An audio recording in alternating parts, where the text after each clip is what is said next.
नमस्कार, north east live की इस विशेष श्रृंखला विश्लेषण में आपका स्वागत है। आपके साथ मैं हूं कोंकणा गोस्वामी और आज जिस मुद्दे पर, जिस विषय पर हम विश्लेषण करेंगे, बहस करेंगे, वो है असम में चुनावी शंखनाद। 2021 की विधानसभा चुनाव से पहले, आगामी चुनाव से पहले, एक तरफ जहां पे चुनाव आयोग का असम दौरा चल रहा है, वहीं दूसरी तरफ भाजपा के दिग्गज नेता मैदान में उतर चुके हैं। उनका असम आगमन शुरू हो गया है। एक तरफ जहां पे ग्रैंड अलायंस की चुनावी हुंकार शुरू हो गया है, वहीं दूसरी तरफ असम में बराक से लेके ब्रह्मपुत्र तक एजीपी का भी चुनावी हुंकार और मैदानी मलखंभ शुरू हो गया है। 100 बात की एक बात है, असम में 2021 विधानसभा चुनाव को लेके अब भिड़ंत, राजनीतिक भिड़ंत शुरू हो गया है। इस पूरे विषय पर विश्लेषण के लिए हमारे साथ एक खास और वरिष्ठ पैनल, एक बहुत ही एक्सपर्ट पैनल हमारे साथ जुड़े हुए हैं। वरिष्ठ नेताएं हमारे साथ आज जुड़े हुए हैं। असम इलेक्शंस 2021 पर विश्लेषण के लिए मैं पहले आपसे उनका परिचय करा दूं। हमारे साथ स्टूडियो में जुड़े हुए हैं डॉक्टर जयनाथ शर्मा, एजीपी के वाइस प्रेसिडेंट है, उपाध्यक्ष है, वरिष्ठ नेता है और राजनीतिक विश्लेषक है। परिमल शुक्लवैद्य जी हमारे साथ जुड़े हुए हैं, minister for environment and forest, government of Assam, वरिष्ठ नेता है, भाजपा के हमारे साथ जुड़े हुए हैं। परिमल शुक्लवैद्य जी, आपका बहुत बहुत स्वागत है। रूपम गोस्वामी जी, भाजपा के वरिष्ठ नेता, हमारे साथ कुछ देर में जुड़ेंगे। यूपीपीएल से सेक्रेटरी है यूपीपीएल के राजू नार्जरी जी, कोकराझार से हमारे साथ लाइव पे जुड़ेंगे। और मोइजुद्दीन सिद्दीकी जी हमारे साथ यूडीएफ के प्रवक्ता है, हमारे साथ कुछ ही देर में स्टूडियो में हमारे साथ जुड़ेंगे। आप सबका बहुत बहुत स्वागत है। और इस विश्लेषण की शुरुआत हम करेंगे भाजपा के एंगल से। हम शुरुआत करना चाहते हैं क्योंकि आगामी चुनाव से पहले भाजपा के दिग्गज नेता एक के बाद एक मैदान पे उतर रहे हैं और आने वाले दिनों में खुद प्रधानमंत्री नरेंद्र मोदी और केंद्रीय गृहमंत्री अमित शाह जी मैदान में उतरेंगे और वो चुनावी हुंकार फूकेंगे। ऐसे में देखा जा रहा है कि भाजपा के रडार में इस बार पूर्वी असम, पश्चिम असम और बराक वैली भी खासतौर से रडार में है। परिमल शुक्लवैद्य जी, आपसे जानना चाहेंगे कि इस पूरी जो चुनावी, जिस तरह से चुनावी शंखनाद शुरू हो गया है, खासतौर से बराक वैली में, और नरेंद्र मोदी जी और गृहमंत्री अमित शाह जी की आगमन से किस तरह से पूरे असम में इसका प्रभाव क्या होगा और किस तरह से भाजपा ग्राउंड जीरो में भाजपा की प्रस्तुति, भाजपा की तैयारी क्या है, आपसे जानना चाहेंगे परिमल शुक्लवैद्य जी। जी नमस्कार। बात सही है कि चुनाव आने वाला है। हम लोग उम्मीद रखता हूं कि अप्रैल का अंदर ही चुनाव होने वाला है। ऐसा है जी कि अब बराक वैली का बारे में पूछ रही है, तो बराक वैली आज से नहीं, आप लोग को शायद जानकारी है कि असम में जब भाजपा पहले दफ़े एंट्री लिया असेंबली में या पार्लियामेंट में, तो थ्रू बराक वैली पहले 91 में करीबन नहीं 9 MLA from Barak valley out of 15 seat, 9 MLA वो 91 में आया था असम असेंबली में। ठीक ऐसा ही 91 में 2 MP, जो 2 सीट है बराक वैली में, पार्लियामेंट में चुनकर गया था। तो इसलिए असम में बराक वैली को गढ़ माना जाता है भाजपा का। आज का दिन में ऐसा है कि पहले दफ़े हमारा जो all India president JP Nadda ji, वो कुछ दिन पहले, यानी धर लीजिए करीबन एक हफ्ता पहले, पहला जो चुनावों का दृष्टि रखते हुए पहला दफ़े वो बड़ा घाटी में आया। सिलचर में अच्छा खासा प्रोग्राम हुआ, बहुत बड़ा प्रोग्राम हुआ। तो उसमें वो हमारा जो पार्टी का तरफ से हमारा ऑल इंडिया प्रेसिडेंट ने आने वाला चुनाव के लिए ये जो डंका बजाया। तो ठीक ऐसा ही हमारा प्रधानमंत्री जी फिर आप लोग का जानकारी है ही, वो आने वाला है शिवसागर में। हमारा जो होम मिनिस्टर अमित शाह जी भी आने वाला है ये 3-4 दिन के अंदर ही। तो इसलिए हमारा देखिए प्रधानमंत्री जी आज का दिन में आना, यानी कि प्रधानमंत्री जी का जो ऐसा है कि पूरा भारत जिसको चाहता है, तो खूब नेचुरली असम में आने के लिए असम का आदमी, हमारा भाजपा का आदमी, या जो हम लोग जो जो वोटर्स हूँ, हम लोग उम्मीद रखता हूँ कि हमारा मोदी जी आने से हमारा पार्टी का जो काम अभी चल रहा है उसमें थोड़ा सा चरचन लगेगा। तो इसलिए प्रधानमंत्री जी आ रहा है तो वो भी भूमि पट्टा देने के लिए हमारा सरकारी जो कार्यक्रम है उसमें हिस्सा लेंगे। और साथ ही साथ प्रधानमंत्री आने का साथ ही साथ हमारा जो एक टारगेट हमारा पार्टी ने निर्णय किया है असम का यूनिट ने कि इस बार 100+ हम लोग करूँगा, तो इसमें हम लोग का भी बहुत सारे सहाय होंगे, ये हम उम्मीद रखता हूँ। जी शुक्लवैद्य जी, बहुत बहुत धन्यवाद। आपसे एक इंट्रोडक्टरी कमेंट हमने लिया, एक प्रारंभिक प्रतिक्रिया हमने लिया। आपने कहा कि मोदी शाह के आने से भाजपा में 4 चांद लग जाएगा, और आपने कहा कि भाजपा के तरफ से प्रस्तुति पुरजोर तरीके से चल रही है। भाजपा चुनावी रणभूमि में उतरने के लिए पूरी तरह से तैयार है। हम अभी हम रुख करेंगे डॉक्टर जॉयनाथ शर्मा जी आपके ओर रुख करेंगे। एजीपी के वरिष्ठ नेता है। भाजपा की तरफ से संकेत आ गया है कि भाजपा पूरी तरह से तैयार है, लेकिन हम देख रहे हैं कि एजीपी भी पूरी तरह से मैदान में उतर रहे हैं। और आज जिस तरह से चुनाव आयोग के सामने एजीपी ने भी कहा है कि बिहू से पहले ही चुनाव हो तो भी हम तैयार है पूरी तरह से इस टक्कर को देने के लिए। तो क्या लगता है कितना तैयार है एजीपी, और किस तरह की रणनीति है, स्ट्रैटेजी क्या है ऑन फील्ड?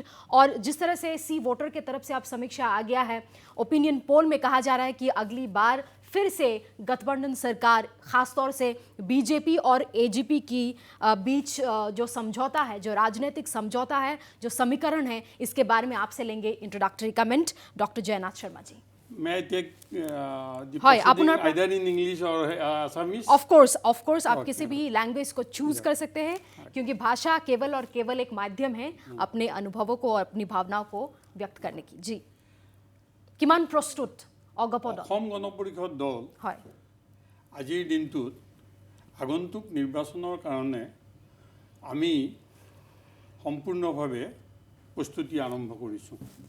হয় আজি এক বছৰ আগৰ পৰাই আমাৰ তৰফৰ পৰা দলীয়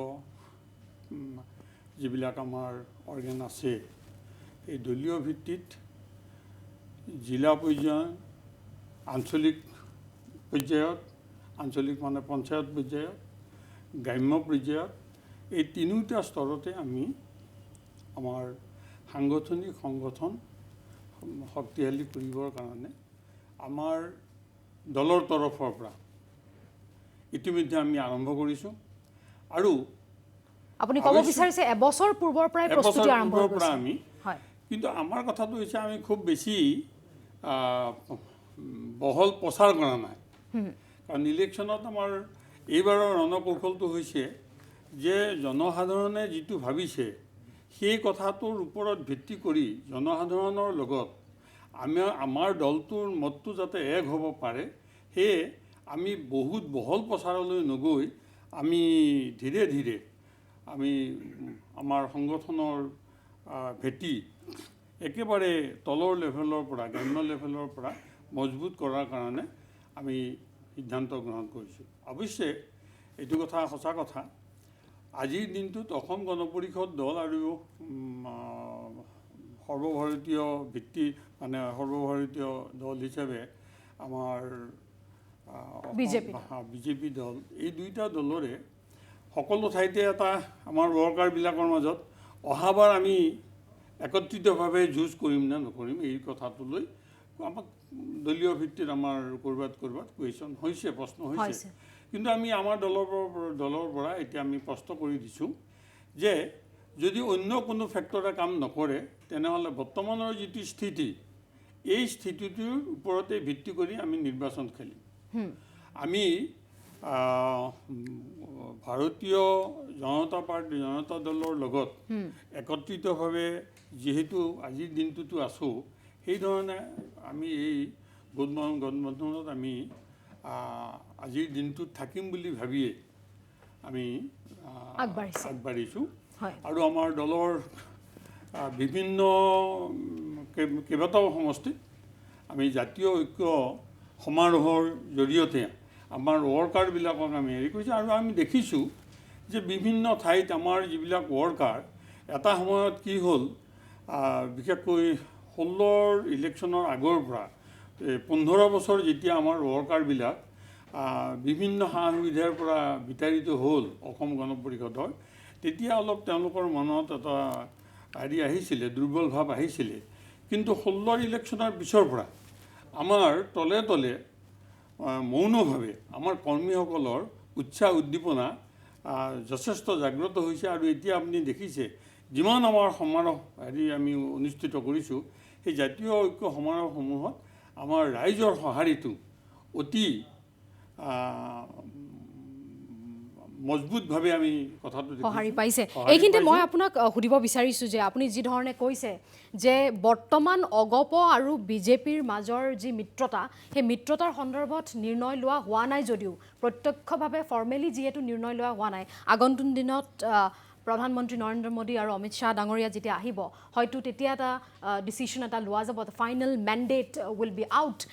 কিন্তু বৰ্তমান আপোনালোকে যি ধৰণে, মই বাৰম্বাৰ এইবাৰ মই নিশ্চয় এই কথাটো ক'বলৈ বাধ্য হৈছোঁ যে বৰাক উপত্যকাৰ পৰা লৈ ব্ৰহ্মপুত্ৰ উপত্যকালৈ আপোনালোকে যি ধৰণে আপোনালোকে অধ্যাৱসায় গ্ৰাউণ্ড লেভেল, আপুনি যি ধৰণে ক'লে যে বুথ পৰ্যায়তে হওক বা পঞ্চায়ত পৰ্যায়তে হওক বা হায়াৰ পাৰ্টি অৰ্গেনাইজেশ্যনেল লেভেলতে হওক, আপোনালোকে যি ধৰণে অধ্যাৱসায় আৰম্ভ কৰিছে, পাৰ্টিৰ আন্তৰিক যিটো আপোনালোকৰ যিটো মনস্তাত্ত্বিক যিটো দৃঢ়তা, সেইটো কিমান সবল বুলি ভাবিছে? চাওক, আমি মানে এই কথাটো আজিৰ দিনটোত স্পষ্ট হৈ উঠিছে। আমি যিখন সমষ্টিতে, যিটো সমষ্টিতে বা যিখন জিলাতে আমি সমাৰোহ পাতিছোঁ, তাত ৰাইজৰ সঁহাৰি, বিশেষকৈ 85 চনৰ যি অসম আন্দোলন, এই অসম আন্দোলনৰ যিবিলাক পুৰণি কৰ্মী, যিসকল নিৰ্যাতিত পৰিয়াল আছিল, যিসকল আন্দোলনৰ সেই সময়ত আগভাগ লৈছিল বা যিসকলে সমৰ্থন জনাইছিল, সেই পৰিয়ালসমূহৰ এটা অসম গণ পৰিষদ দলটোৰ প্ৰতি মৰম তেওঁলোকে এতিয়াও যে এৰা নাই, সেইটো স্পষ্ট হৈ পৰিছে।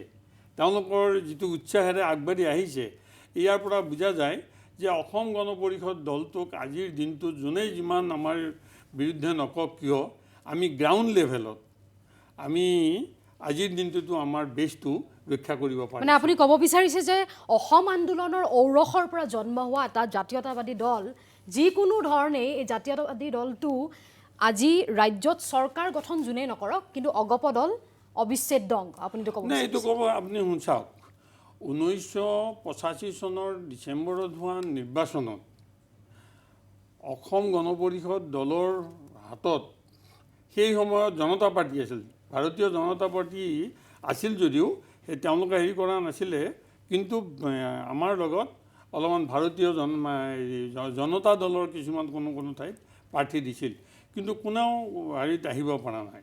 85 চনত এজনো অসম গণ পৰিষদৰ বাহিৰে বিজেপি বা আমাৰ মিত্ৰ দলৰ অন্য প্ৰতিনিধি এছেম্বলিত নাছিলে। এতিয়া পিছলৈ পৰৱৰ্তী কালত এটা আমি প্ৰশাসনত থকাত আমাৰ ভুল ত্ৰুটিবোৰ, আমাৰ মানুহে আমাক এনেকুৱা হ'ল, অসম গণ পৰিষদ দলৰ পৰা তেওঁলোকে বহুত বিচাৰে, সেই হিচাপে হয়তো আমি দিব নোৱাৰিলোঁ।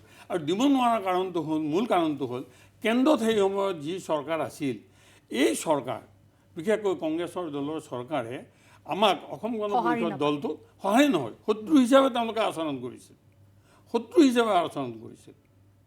আৰু সেইটোৰ কাৰণে আমি যিমান ধৰণে উন্নয়নমূলক কামত আগবাঢ়ি যাব লাগিছিল, সেই ধৰণে হয়তো আমি যাব নোৱাৰিলোঁ।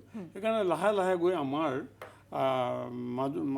প্ৰতি মানুহৰ এটা যিমান আশা কৰিছিলে, এই আশাটো আমি পূৰণ কৰিব নোৱাৰাৰ কাৰণে এটা নেগেটিভ ইম্পেক্ট এটা হৈছিলে। কিন্তু 2016 পিছত সেই ভাৱমূৰ্তি যি ম্লান পৰিছিল, সেয়া পুনৰ উভতি আহিছে। এজিপি আৰু বিজেপি লগ হোৱাৰ পিছত আৰু আমি ইলেকশ্যন খেলাৰ পিছত, আমাৰ এতিয়া যৌথ চৰকাৰ চলাৰ পিছত দেখা গৈছে যে আমাৰ কৰ্মীসকল গ্ৰাউণ্ড লেভেলত তেওঁলোকৰ মনোবল বাঢ়ি গৈছে, আৰু তেওঁলোক আমাৰ নিৰ্বাচনৰ কাৰণে সাজু হৈ ওলাই আহিছে। এতিয়া নিশ্চয় निश्चय। चलिए, बहुत बहुत धन्यवाद आपकी इंट्रोडक्टरी कमेंट के लिए। एक प्रारंभिक प्रतिक्रिया, दिग्गज नेता माने जाते हैं, एजीपी के और वरिष्ठ नेता भी है, काफ़ी अनुभवी नेता है। हमारे साथ यूडीएफ, एआईयूडीएफ के मोइनुद्दीन सिद्दीकी जी प्रवक्ता है और वरिष्ठ नेता है यूडीएफ के, हमारे साथ जुड़े हुए हैं। और मोहिउद्दीन सिद्दीकी, आपसे लेंगे इंट्रोडक्टरी कमेंट। जिस तरह से देखा जा रहा है कि चुनाव आयोग आज असम में है और अब संकेत दिया जा रहा है, संभावनाओं को लोग परख रहे हैं कि शायद बिहू से पहले ही चुनाव हो असम में। तो आपकी तरफ से भी ये पहल की गई थी कि बिहू से पहले ही असम में चुनाव हो।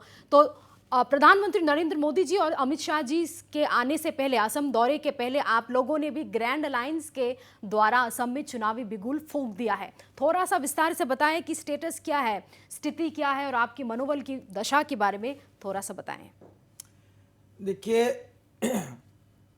स्टेट में तो इलेक्शन होना ही था और होना ही है, तो ये एज एक्सपेक्टेड इसी समय में ही इलेक्शन होगा। और पॉलिटिकल जितना पार्टीज हैं, इनमें पार्टीज में अपनी तरफ से जो प्रस्तुति होता है वो जारी है, चाहे वो सत्ताधारी पार्टी हो या विरोधी में जो लोग हैं, सबका ये प्रिपरेशन एक है। तो हम भी इलेक्शन के लिए संपूर्ण रूप से तैयार हूँ, और सांगठनिक रूप से भी, और बाकी जितना सारा मुद्दा है, मसला है, सबकी तरफ से हम इलेक्शन के लिए तैयार हैं। रही बात जो अभी मौजूदा जो हालात है स्टेट का, सिर्फ स्टेट का ही नहीं, पूरे देश का हमारा भी एक अनुभव रहा है पिछले समय का, और इस अनुभव के दौरान हमने जो विश्लेषण किया है, हमारा जो सिद्धांत है, हमारा जो डिसीजन है, संकल्प है कि ये जो सत्ताधारी शक्ति है जिसको हम सांप्रदायिक मानते हैं, और ना तो भारत की जनगण इस सरकार में महफूज है, ना अल्पसंख्यक महफूज है।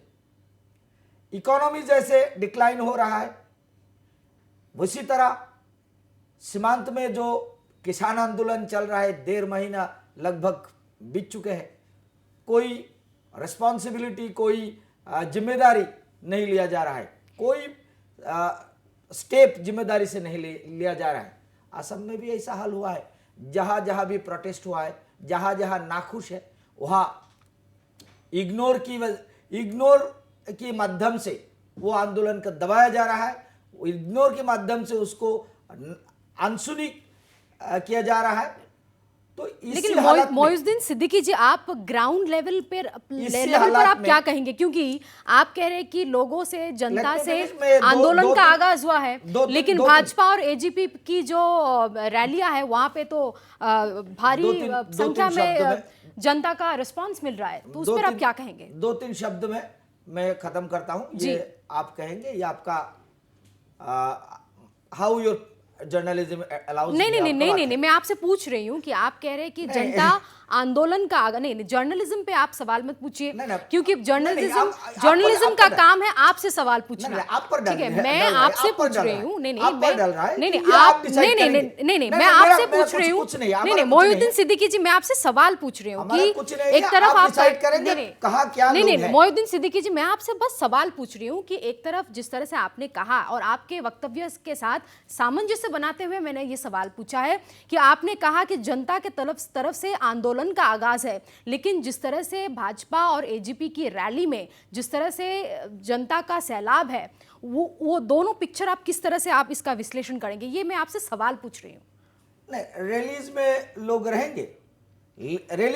रहेंगे, लेकिन लोग ये भी देख रहा है कि सीमांत में 1.5 महीने से, लगभग 1.5 महीना से इतना भारी आंदोलन इतिहास में कभी हुआ ही नहीं। और 1 साल पहले असम में जितना बड़ा आंदोलन हुआ था, इससे यह पता नहीं चलता कि भाजपा की रैली में और सत्ताधारी पार्टीज की रैली में कितना लोग आए। इससे यह पता नहीं चलता कि लोगों की नाखुश खत्म हो गया, लोगों की जो डिससेटिस्फेक्शन था वो डिससेटिस्फेक्शन खत्म हो गया। इस डिससेटिस्फेक्शन की बुनियाद पर हमने विश्लेषण किया है, देखा है कि एक गठबंधन जरूरी है। इस जो शक्तियां है, जो पार्टीज है, जब तक इसको सत्ता से हम नहीं हटाएंगे तब तक जनगण महफूज नहीं है। और ये सोच के हमारा ये जो महागठबंधन है, ये Mahagathbandhan already final and has been already declared. जी जी, तो आपका कहना है कि लोग कितना खुश है और कितना नाखुश है वो फाइनली ईवीएम मैंडेट में सील होगा, उसका संकेत ईवीएम के द्वारा मिलेगा। इलेक्टोरल मैंडेट में इलेक्टोरल जो प्रक्रिया है वहाँ पे हमको पूरा फाइनल संकेत मिलेगा कि लोग कौन से सरकार से कितना खुश है, कौन से गठबंधन को लोग सपोर्ट कर रहे हैं। इसके बाद हम इसके तुरंत पहले जी एक मिनट इसके पहले पॉलिटिकल पार्टीज का हाथ में भी कुछ कम रहता है। लोगों का खुशी और नाखुश ये सब मेजरिंग करने का काम पॉलिटिकल पार्टीज का रहता है और इसकी बुनियाद पर वो लोग अपना स्ट्रेटेजी रणनीति तय करता है। जी तो जी बिल्कुल, ये काम पॉलिटिकल पार्टीज का है और इसी की वजह से हमने हमारा अपना जो एनालिसिस वो एनालिसिस जी। तो आपका कहना है कि गठबंधन सरकार जो है एआईयूडीएफ और कांग्रेस के बीच, तो वहाँ पे एक समीक्षा हुई, वहाँ पे एक ग्राउंड लेवल स्टडी हुआ और वहाँ पे आप लोगों ने दायित्व लिया है इस बार ग्रैंड अलायंस के जरिए कि आप लोगों में जो आशंकाएं हैं, जो उनकी आशाएं हैं, उनको आप आगे लेके आगे बढ़ेंगे। बहुत बहुत धन्यवाद आपके इंट्रोडक्टरी कमेंट के लिए। इसके बाद तुरंत हमसे जुड़ेंगे राजू नार्जरी जी, कोकराझार से यूपीपीएल के सेक्रेटरी है, वरिष्ठ नेता है और राजनीतिक विश्लेषक है। राजू नार्जरी जी, आपसे लेंगे इंट्रोडक्टरी कमेंट। भाजपा, एआईयूडीएफ और यूपीपीएल के गठबंधन सरकार की ओर आप क्या विश्लेषण करेंगे, किस तरह की राय देंगे, किस तरह की आप अभिमत व्यक्त करेंगे? क्योंकि सी वोटर की जो समीक्षा आई हुई है ये सच है, हालांकि ये सच है कि ये काफ़ी this is too early to comment on the opinion polls that has been given forward put forward by C voter, ABP news C voter analysis. लेकिन जिस तरह की समीक्षा मिल रही है, हर तरफ से आगाज़ हो रही है कि अगली बार असम में फिर से एनडीए सरकार, तो उस एनडीए सरकार में यूपीपीएल इस बार भागीदार रहेंगे या नहीं रहेंगे?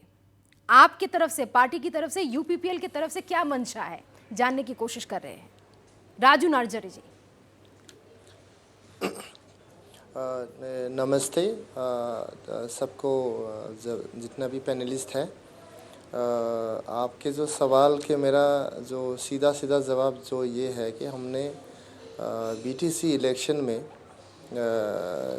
रिज़ल्ट के बाद बीजेपी, यूपीपीएल और जीएसपी का हम लोगों का मिलीजुली का सरकार है और अगले असेंबली इलेक्शन तक अगर सब कुछ मतलब ठीक ठाक रहा, अभी तक तो ठीक ही है, हम लोगों का जो है गठबंधन का ही सरकार होगा और यूपीपीएल अब एनडीए में शामिल हो गए हैं, तो अगले इलेक्शन बिल्कुल हम एनडीए के होते हुए ही हम लोग लड़ेंगे और एक एनडीए का हम लोग मेंबर होंगे। और मुझे पूरा विश्वास है, और सिर्फ विश्वास ही नहीं है, अगर आप देखें स्टैटिस्टिक्स वगैरह और रियलिटी भी देखें, पूरे असम के अंदर हमारे यहाँ बीटीआर के अंदर 14 सीटें हैं, 12 बिल्कुल बीटीआर के अंदर और 2 बीटीआर के लगभग 50-50 बीटीआर के अंदर और 50 बीटीआर के बाहर। तो 14 में से 14 ही सीट शायद हम लोग एनडीए जीत जाएंगे और बिल्कुल ही कॉन्फिडेंट है। आप देखें कि रिसेंटली जो बीटीसी का रिज़ल्ट आया हुआ है वो भी वही इंडिकेट करता है। उसको छोड़ के भी हम लोग करीब 30 सीटों में हमारे एनडीए के पार्टनर्स, बीटीआर के बाहर के 30 सीटों में हम लोग एनडीए के पार्टनर्स को हम लोग मदद करेंगे। जी राजू नार्जरी जी, जिस तरह से आपने संकेत दिया है कि गठबंधन सरकार में यूपीपीएल रहेगी, ऐसे में आपसे कुछ स्पेसिफिक सवाल पूछना अनिवार्य हो जाता है। मोदी शाह के आने से पहले क्या इस तरह की कोई फॉर्मल समझौता आपके बीच या भाजपा और आपके बीच या फिर भाजपा एजीपी और आपके बीच हुआ? दूसरा सवाल, हालांकि निर्णायक फैसला जो है मोदी शाह, नरेंद्र मोदी जी की और अमित शाह के आने के बाद इस पर निर्णायक फैसला होगा, तो आप कह रहे हैं कि प्रचंड बहुमत से हम सरकार बनाएंगे, लेकिन यूपीपीएल प्रमुख इलाके में जो बीटीसी इलेक्शंस के बाद, हालांकि बीटीसी इलेक्शंस को असम इलेक्शंस, असम विधानसभा इलेक्शंस 2021 के पहले बीटीसी इलेक्शंस को सेमीफाइनल माना गया था, तो इसके चलते आप क्या कहेंगे कि यूपीपीएल प्रमुख इलाकों में मोदी शाह का असम आगमन का प्रभाव क्या होगा? मोदी जी और अमित शाह जी की जो विजिट्स है असम में, बिल्कुल हमारे जो कार्यकर्ताएं हैं, एनडीए पार्टनर्स के जितने कार्यकर्ता हैं, हमारे जो हौसला बढ़ेंगे, बहुत ही मदद मिलेंगी उनके विज़िट्स के जरिए। और उनके जो भी आदेश है, उनके जो भी हमारे लिए जो आदेश है, उसको पालन करते हुए ही हमारे एनडीए के जितने भी पार्टनर पार्टीज़ हैं वो अगले इलेक्शन खेलने जा रहे हैं। और आप अगर देखिए, मैं बार बार आपको दोहरा रहा हूँ कि स्टैटिस्टिक्स अगर देखें, पिछले पीटीसी इलेक्शन में यूपीपीएल को पीटीसी के अंदर 31% हमको वोट मिला था, बीजेपी को करीब 18% वोट्स मिले थे, तो कुल मिला के आपका 49% हो गया। और जीएसपी को करीब 5% मिले थे। सो आपका 55% करीब वोट्स हम लोगों को मिला था। बाकी कांग्रेस, यूडीएफ, पीपीएफ मिलके 3 मिलके करीब वो 40% के जो वोट्स है वो तीनों पार्टी मतलब शेयर किए थे। बाकी इंडिपेंडेंस को भी मिला था। तो उसको देखें तो हमारे जो इलाकाएँ हैं, जहाँ जहाँ यूपीपीएल का प्रेजेंस है, वहाँ पे तो एनडीए बिल्कुल ही स्वीप कर जाएंगे। आप आज के तारीख पे हम लोग बोल सकते हैं। चलिए, यूपीपीएल की तरफ से भी स्पष्ट संकेत आ गया है कि मोदी शाह के असम आगमन से उनकी पार्टी में भी खासा उत्साह है और पार्टी में 4 चांद लग जाएंगे। चलिए, इसी पर लेंगे हम छोटा सा विराम, छोटा सा युद्ध विराम कह सकते हैं आज के परिप्रेक्ष्य में। तो लेंगे छोटा सा ब्रेक, लेकिन वापस आएंगे। देखते रहिए विश्लेषण।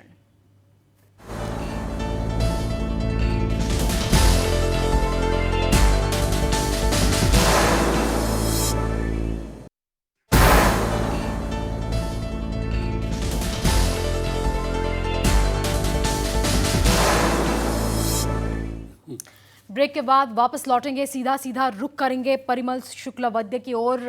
परिमल जी, आपसे दोबारा जानना चाहेंगे कि राज्य में अब चुनाव आयोग राज्य में है, वो चुनावी समीक्षाओं को वो परख रहे हैं, देख रहे हैं। भाजपा की तरफ से संकेत है बिहू से पहले, यानी कि अप्रैल महीने की 1st या 2nd वीक में चुनाव की संभावना। कितना तैयार है पार्टी, क्या लग रहा है आपको? जी, सही बात है। देखिए, हमारा पार्टी का जो कार्यक्रम बनता है, ऐसा नहीं है कि कोई कार्यक्रम बनने का 2 दिन पहले हम लोग तैयारी करता हूँ। हमारा पार्टी एक कैडर बेस्ड पार्टी है, आप लोग का जानकारी है ही। हमारा ये एक कंटिन्यू प्रोसेस है। हमारा सरकार गठन होने का बाद से ही हम लोग अपना जो पार्टी का कार्यक्रम हम लोग ऐसा एक श्रृंखलाबद्ध तरीका से हम लोग करता हूँ। क्योंकि हम लोग देखिए, जो पार्टी करता हूँ उसका पहले लक्ष्य है देश को बनाने के लिए, देश को मजबूत करने के लिए, देश को तरक्की के लिए हम लोग पार्टी करता हूँ। इसलिए अपना जो है कौन जीते कौन हारे ये सबसे बड़ा सवाल नहीं है। सबसे बड़ा सवाल है कि आदमी को तैयार करना कि देश को तरक्की को कैसे हम लोग ले जा सकता हूँ। इसलिए हमारा जो कार्यक्रम होता है, पार्टी का कार्यक्रम, वो बूथ लेवल से शुरू होता है। सिर्फ बूथ लेवल नहीं, ये जो हमारा वोटर लिस्ट है, वो वोटर लिस्ट का पृष्ठा प्रमुख होता है। तो पृष्ठा प्रमुख से लेकर हमारा जो स्टेट प्रेसिडेंट तक हमारा काम चलता है, बनता है हमारा काम। और ऐसा है कि पूरा साल भर आप देखिए हमारा असम का प्रेसिडेंट का बारे में, वो कितना दफ़े दौड़ा किया एक क्षेत्र पे। अभी वो क्षेत्र पे नहीं, अभी का दिन में, आज का दिन में वो तो एक ब्लॉक में एक जो डेवलपमेंट ब्लॉक होता है, हमारा मंडल बनता है, तो वो मंडल तक जा रहा है। पूरा असम का जितना मंडल है, हर मंडल में वो प्रोग्राम कर रहा है। तो इसलिए हमारा जो कार्यक्रम बनता है, ऐसा है कि हमारा एक कंटिन्यू प्रोसेस है। ये प्रोसेस में हमारा पार्टी का जो हमारा कैडर बोलिए या तो वर्कर बोलिए, हम लोग काम करता हूँ। और हम लोग का काम ऐसा है कि हम ठीक है, राजनीति हमारा साथ में है, मैं भाजपा का हूँ, मगर भाजपा का सबसे बड़ा उद्देश्य होता है कि पहला राष्ट्र, उसका बाद में पार्टी, उसका बाद में जो पर्सन आता है, व्यक्ति आता है। तो इसलिए देश के लिए काम करना हमारा फर्ज बनता है। तो हमारा पार्टी का काम हम लोग ले जाता हूँ साल भर, पहला दिन से लेकर लास्ट डे तक साल भर का हम लोग का कोई ना कोई कार्यक्रम बनता है, देश के लिए तैयार रखता हूँ। हम लोग समझता हूँ कि हम जो भाजपा का जो कर्मी हूँ, हम एक देश के सिपाही हूँ, इसलिए हमारा हर रोज हर पल बनता है। चलिए, आपके वक्तव्य से दृश्यमान है कि भाजपा का जो रुझान है वो कुछ इस तरह की है कि चुनाव चाहे कहीं भी हो, कभी भी हो, भाजपा इसके लिए तैयार है। तो आपने बराक वैली का भी जिक्र किया। आपके वक्तव्य के साथ सामंजस्य बनाते हुए मैं दोबारा डॉक्टर जयनाथ शर्मा जी की पास में आना चाहती हूँ। बराक वैलीत जदि आमी अगपर जदि आमी संभावनार विषय यदि हमें विश्लेषण करूँ, एजीपी ने बराक वैली में भी अपना बिगुल फूका और जिस तरह से देखा जा सकता है कि अलगापुर में भी एजीपी के समारोह में जो बड़ी संख्या में अल्पसंख्यकों की जो भीड़ उमड़ी, माइनॉरिटी वोट बैंक को लेके एजीपी अस्वस्थ है। माइनॉरिटी वोट बैंকক लय एजीपीर जी बर्तमाনৰ जी स्थिति और बराक वैलीत बराक उपत्यकात एजीपीए जी धरणे অপপুৰুষাৰ্থ কৰিছে, তেওঁলোকে অধ্যাৱসায় ৰাখিছে, তাৰ বিষয়ে আপুনি কি ক'ব যে এবাৰ মাইনৰিটি ভোট বেংকো এজিপিৰ ফালে গতি কৰিব? বৰাক ভেলীৰ দৃশ্যৰ বিষয়ে আপুনি কি ক'ব? চাওক, আমাৰ 1985 চনৰ যিটো প্ৰথম নিৰ্বাচন, সেই নিৰ্বাচনত অসম গণ পৰিষদৰ প্ৰতি ধৰ্মীয় সংখ্যালঘু মানুহৰ সমৰ্থনটো কিছু কম আছিল। তেওঁলোকে আমাক অলপমান সেই সময়ত আঁকোৱালি লোৱাত অলপ মানে হেৰি কৰিছিলে, কিন্তু পিছৰ ইলেকশ্যনৰ পৰা আমাৰ এই দলটোক সংখ্যালঘুৰ অধিকাংশ অঞ্চলত আপুনি দেখিব, চহৰ অঞ্চলত বিশেষকৈ আমাৰ দলটোৰ প্ৰতি তেওঁলোক আকৃষ্ট হৈছিল। আৰু এতিয়া এই 16 চনৰ বিশেষকৈ আমাৰ লোকসভাৰ ইলেকশ্যনৰ পিছত মাইনৰিটি ধৰ্মীয় সংখ্যালঘুৰ এৰিয়াবোৰত আমাৰ প্ৰতি, আমাৰ দলটোৰ প্ৰতি, আমাৰ এই পুৰণি কৰ্মীসকল পুনৰ তেওঁলোক মানে জাগ্ৰত হৈ আহিছে, তেওঁলোক ওলাই আহিছে। আৰু আমি আশা কৰোঁ অহা নিৰ্বাচনত আমাৰ দলৰ প্ৰতি ধৰ্মীয় সংখ্যালঘু অধিকাংশ ভোট আমাৰ সপক্ষে অহাৰ আমাৰ সম্ভাৱনা আছে বুলি আমি ভাবোঁ। নিশ্চয়। বৰাক উপত্যকাত আপুনি বৰাক উপত্যকাত চাওক, বৰাক উপত্যকাত আমাৰ 3টা চিট এটা সময়ত আমাৰ হাতত আছিলে আৰু আলগাপুৰ চিটটোতো এটা দীঘলীয়া সময়ৰ কাৰণে আছিলে। শহীদুল আলম ইছলাম আমাৰ আছিলে তাত, শহীদুল ইছলাম। এতিয়া আমি এইবাৰো আশা কৰিছোঁ যে আমাৰ তাত যিটো আন্তঃগাঁথনি আগত আছিল, সেই গাঁথনিটো এতিয়া অলপ ভাৰী হৈ উঠিছে। গতিকে তাত আমি যথেষ্ট মানে নিৰ্বাচনত ভাল ফল দেখুৱাব পাৰিম বুলি আমাৰ এতিয়াও আশা আছে। লগতে দেখিছে কিছুদিন আগত হৈ যোৱা আলগাপুৰত যিটো হেৰি আছিলে সমাৱেশ, তাত আমাৰ প্ৰতি সঁহাৰিটো তাত বৰাকৰ ৰাইজে যথেষ্ট দিছে। সংখ্যালঘু, ধৰ্মীয় সংখ্যালঘু দিছে, আনকি ভাগী সংখ্যালঘু মানুহেও আমাৰ দলৰ প্ৰতি এটা দিছে। নিশ্চয়। এইখিনিতে আপুনি ৰাজদীপ গোৱালাই যি ধৰণে NDA চৰকাৰৰ প্ৰতি তেওঁ এতিয়া সঁহাৰি জনাইছে বা NDA চৰকাৰৰ তেওঁ গঠনলৈ তেওঁ আহিবলৈ লাহে লাহে লৈছে, আপুনি কি ক'ব যে ৰাজদীপ গোৱালাৰ যিটো transition from Congress to NDA government, সেইটোও কিছু সংখ্যক অন্তত বৰাক ভেলীত এটা প্ৰভাৱ বিস্তাৰ কৰিবলৈ সক্ষম হ'ব? নিশ্চয় হ'ব। আপুনি চাওক, মানে কংগ্ৰেছ দলে সৰ্বভাৰতীয় ভিত্তিটো যিবোৰ তেওঁলোকে মহাজোটবন্ধন কৰিছে, সেইবোৰ যি ধৰণে মানে তেওঁলোকে সফলতা অৰ্জন কৰিব লাগিছিল, পাব্লিকে কিন্তু সেই হিচাপে তেখেতসকলৰ এই মহাজোটবন্ধনেই বলক বা যিয়েই কৰক, এইবিলাকলৈ বেছি সঁহাৰি জনোৱা নাই। এতিয়া বৰাক ভেলীত এখেতসকলৰ যিটো হেৰি হৈছে, এণ্ট্ৰি হৈছে বা এণ্ট্ৰি হ'বলৈ তেখেতসকলে এতিয়ালৈ ফৰ্মেলি হোৱা নাই। বৰাক ভেলী মানে গোটেই অসমতে বোধ কৰোঁ তেখেতসকলে ফৰ্মেলি হোৱাৰ এটা সম্ভাৱনা তেখেতসকলে দেখুৱাইছে। তেখেতসকলৰ সদিচ্ছাটো ইতিমধ্যে ক'ৰবাত প্ৰকাশ কৰিছে, প্ৰকাৰান্তে তেওঁলোকে সেই সদিচ্ছা প্ৰকাশ কৰিছে। গতিকে NDAৰ তাত গাঁথনিটো, শক্তিটো অধিক হেৰি হ'ব বুলি, শক্তিশালী হ'ব বুলি মোৰ ধাৰণা হয়। নিশ্চয়। ধন্যবাদ জ্ঞাপন কৰিছোঁ আপোনাৰ it was a very insightful introductory comment on your part regarding the status of AGP in Barak Valley. हम आगे रुख करेंगे मोइनुद्दीन सिद्दीकी जी। ग्रैंड अलायंस के बारे में थोड़ा सा अगर हम बात करें तो कहीं कहीं देखा जा रहा है कि ग्रैंड अलायंस थोड़ा सा एक्सटेंशन करने की कोशिश कर रहा है, BPF को न्योता दिया जा रहा है, राइजोर दल और AGP को भी लूप में रखने की बात चल रही है। तो थोड़ा सा विस्तार से बताएं कि आगे की प्रक्रिया और आगे की रणनीति कैसी होगी? देखिए, महागठबंधन की जो बेसिक जो थीम है वो है राज्य में जो सरकार चल रहा है, इसकी सबसे अहम पार्ट में है एक जो पार्टी, उसको हम सांप्रदायिक मानते हैं, और देश की एक अच्छा खासा पार्ट उसको सांप्रदायिक मानते हैं। इसके साथ साथ भी इस गवर्नमेंट की जितना सारा काम है, जितना डेवलपमेंट होने का इन लोगों का वादा था, ये सारा के सारा वादा से मुकर गया, एक भी नहीं हुआ।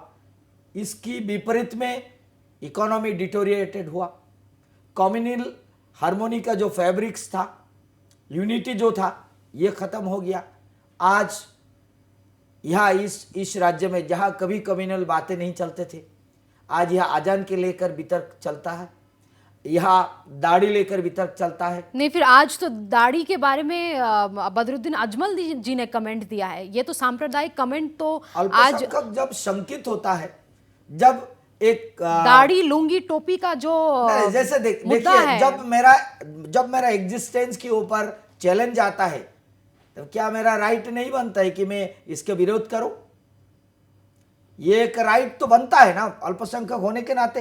नहीं, भाजपा कि के जब पोल आजाद के मैनिफेस्टो ऊपर में कहीं आक्रमण आपने आया, देखा है जब कि अगर आजाद के भाजपा ऊपर आती है आक्रमण आया, तो दाढ़ी लुंगी जब और मस्जिद टोपी के नहीं ऊपर होगा। आक्रमण आया, क्या ये तो इतना तो हक बनता है? नहीं, इस चलिए देश के आप मूल नागरिक प्रश्न बनने की के ओर नाते। वापस आए। ग्रैंड अलायंस के बारे में बताइए, राइजोरदौल, एजीपी और तो इसी और बीपीएफ के बारे में, खास तौर से इसी बीपीएफ के बारे दौरान में बताएं।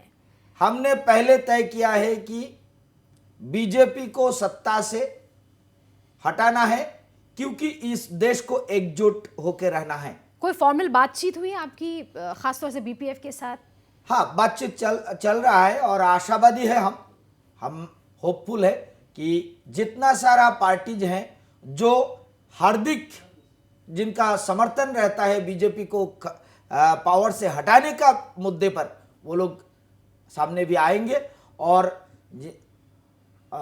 ये जो नया जो पार्टी है, इन लोगों के ऊपर भी हमारा आशा है। तो आपको क्या लगता है, अगर बीपीएफ अगर ग्रैंड अलायंस और महागठबंधन की समीकरण में आता है, तो इसका खास तौर से बीटीसी इलाकों में क्या प्रभाव पड़ेगा? मतलब एनडीए गवर्नमेंट या फिर एनडीए जो गठबंधन सरकार बनने जा रही है, अगर हम उसको आकलन करें तो इसका प्रभाव, अगर बीपीएफ ग्रैंड अलायंस की तरफ जाता है तो इसका प्रभाव बीटीसी एरिया में कैसा होगा? क्या लग रहा है आपको? बीटीसी अब तक बीपीएफ सिंगल लार्जेस्ट पार्टी है, सिंगल लार्जेस्ट पार्टी अभी तक है। और ये जो अरेंजमेंट हुआ है, ये जो वर्तमान समय की जो गवर्नमेंट है, ये प्री पोल अलायंस नहीं था, ये कोई कॉमन मिनिमम प्रोग्राम के ऊपर नहीं बना है, ये कोई मुद्दे के ऊपर सहमत होकर नहीं बना है। अलायंस बनने के पहले ये सब बात भी ध्यान देना जरूरी है। हमने देखा है पिछले टाइम पे एजीपी और बीजेपी के बीच में जो अलायंस हुआ था, अलायंस करने का राइट हर एक पॉलिटिकल पार्टी का होता है, लेकिन हम विश्वास करते हैं अगर ये सब अलायंस कॉमन मिनिमम प्रोग्राम की बुनियाद पर हो, बाद में गवर्नमेंट बनने के बाद जो मतदान जो दिखाई देता है वो नहीं होता है, डेवलपमेंट में वो लोग कंसंट्रेट कर पाता है। लेकिन पिछले समय में हमने देखा है ये का को लेकर, कैब को लेकर बहुत सारे बवाल मच गया था।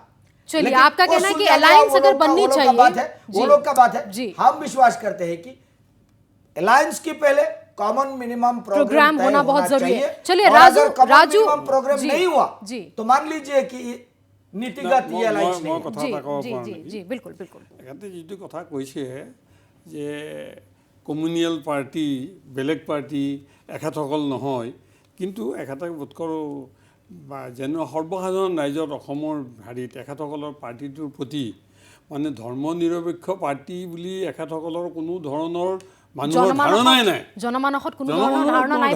আৰু যদি আপুনি এমএলএ কেইজন আছে বুলি থিয় কৰাই দিয়ে, তাত দেখিব এটা বিশেষ হেৰিক লৈ এখেতসকলে গোটেই দলটোৰ এমএলএসকল গঠিত হৈছে। সেইকাৰণে এখেতসকলে সেই কথা এষাৰ এখেতসকলৰ মুখত মানে খুব বেছি কৈ থাকিলে মানুহে মানে একচেপ্ট নকৰে। আনটো কথাটো কৈছোঁ যে বিটিচিৰ নিৰ্বাচনত কমন কোনো প্ৰগ্ৰাম নোহোৱাকৈ এওঁলোকে মিনিমাম প্ৰগ্ৰামৰ ওপৰত যিটো কথা কৈছে সেইটো নহয়। কাৰণ ছিংগুল লাৰ্জেষ্ট পাৰ্টি হ'লেও যিটো 21জন লাগিব, 21জন তেওঁলোকে টাচ কৰিব পৰা নাই, আৰু তেতিয়া তেওঁলোকে লিখিতভাৱে ক্লেইম নকৰিলে। এতিয়া লিখিতভাৱে ক্লেইম নকৰিলে যদি তেওঁলোকৰ বাহিৰত কম মানে যিটো ছিংগুল লাৰ্জেষ্ট পাৰ্টি, যিটো মিনিমাম চৰকাৰ গঠন কৰিবৰ কাৰণে সংখ্যা লাগে, তাৰে যদি তলত থাকে আৰু যদি কোনোবাই লগ হয় তেনেহ'লে গঠন কৰিব পাৰি। এইটো বহুত ইলেকশ্যনৰ পিছত এই ধৰণৰ কথাটো হৈছে, আনকি কেন্দ্ৰতো হৈছে, হ'ব পাৰে। চৰণ সিং হেৰি হৈছিলে, এই প্ৰাইম মিনিষ্টাৰ হৈছিলে, যেতিয়া চৰণ সিং মোৰাৰজী দেশাই হেৰি হৈ গ'ল, চৰণ সিঙক প্ৰাইম মিনিষ্টাৰৰ আগত কোনো মানে প্ৰি ইলেকশ্যন হেৰি নাছিলে, আণ্ডাৰষ্টেণ্ডিং নাছিলে। পিছত আৰু তেওঁলোকৰ কমন মিনিমাম প্ৰগ্ৰামো তেওঁলোকে শ্বৰ্ট আউট কৰা নাছিলে। কিন্তু সেই সময়ত গভৰ্ণমেণ্ট এখন কেন্দ্ৰত লাগে, চৰণ সিঙক ছাপোৰ্ট দি হৈ গ'ল সেই সময়ত। এতিয়া এখেতসকলে যিটো কৈছা কমন মিনিমাম প্ৰগ্ৰাম থাকক নাথাকক নাই, নম্বৰটো আছে নে নাই, 21 নম্বৰ আছিল নে নাই, তেওঁলোকে সেই 21 নম্বৰটো BPF-এ টাচ কৰিব নোৱাৰিলে, সেই সংখ্যাটো নাপালে, নোপোৱা কাৰণে তেওঁলোকে ক্লেইম নকৰিলে, আৰু ক্লেইম নকৰাৰ পিছত হেৰি হৈ গৈছে। इस बात पे हम राजू नार्जारी जी आपकी टिप्पणी लेने की कोशिश करेंगे, क्योंकि इनका कहना है कि BPF जो है अभी भी नंबर 1 पे है, सिंगल लार्जेस्ट पार्टी है, लेकिन हम देख रहे हैं कि BPF के बहुत सारे नेता भी अब भाजपा की ओर आकर्षित हो रहे हैं। इनका ये भी कहना है कि कॉमन मिनिमम प्रोग्राम नहीं है जो NDA सरकार और अब UPPL का जो संजोग होने वाला है उस पर कोई कॉमन मिनिमम प्रोग्राम यानी कि कोई आदर्श आइडियोलॉजिकल फ्रंट में कोई अंडरस्टैंडिंग नहीं है। तो इस पर आपकी टिप्पणी लेना चाहेंगे।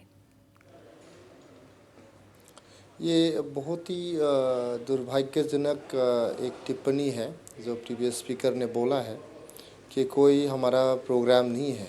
उनको जानकारी होना चाहिए कि पिछले साल 27 जनवरी को BTR चुक्ति हुआ है, BTR एकॉर्ड, और BTR एकॉर्ड के ज़रिए जो इतने दशक के हमारे यहाँ पे अलगाववादी जो हमारे यहाँ पे एक्टिविटीज़ होते रहे हैं, जो इंसर्जेंसी मूवमेंट यहाँ पे थे, वो ख़त्म हो गए हैं। ख़त्म होने के बाद अब भारत सरकार, असम सरकार और BTR के जो सरकार है उनको मिल के जो 27 जनवरी को जो हमारा शांति चुक्ति हुआ है उसको कार्यरत करने की एक जिम्मेदारी है।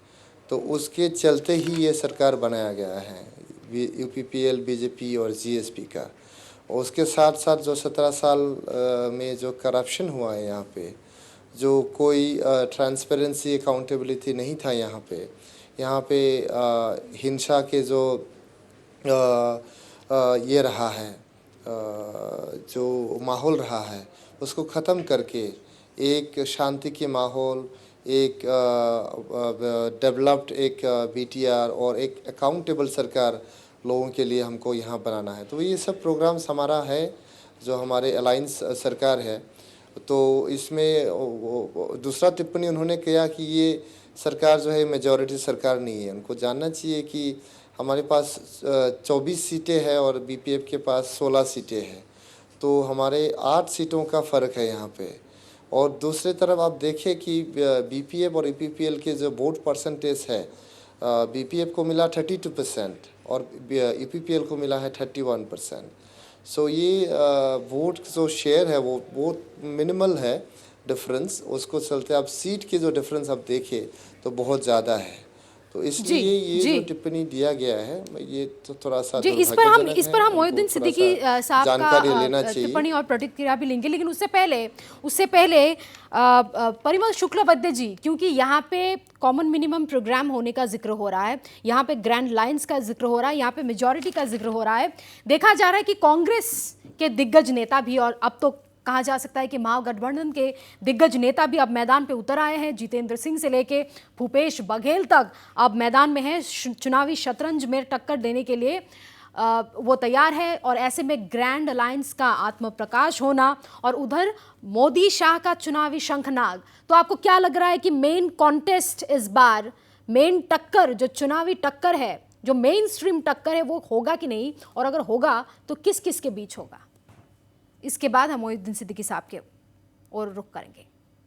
शुक्लबद्ध साहब, देखिए ऐसा बात है बहन जी, आप थोड़ा सा कुछ दिन का जो फिलहाल जो पोजीशन कांग्रेस का है या अलग सा पार्टी का है, नया पार्टी भी उभर के आ रहा है असम में, नया पार्टी बन रहा है।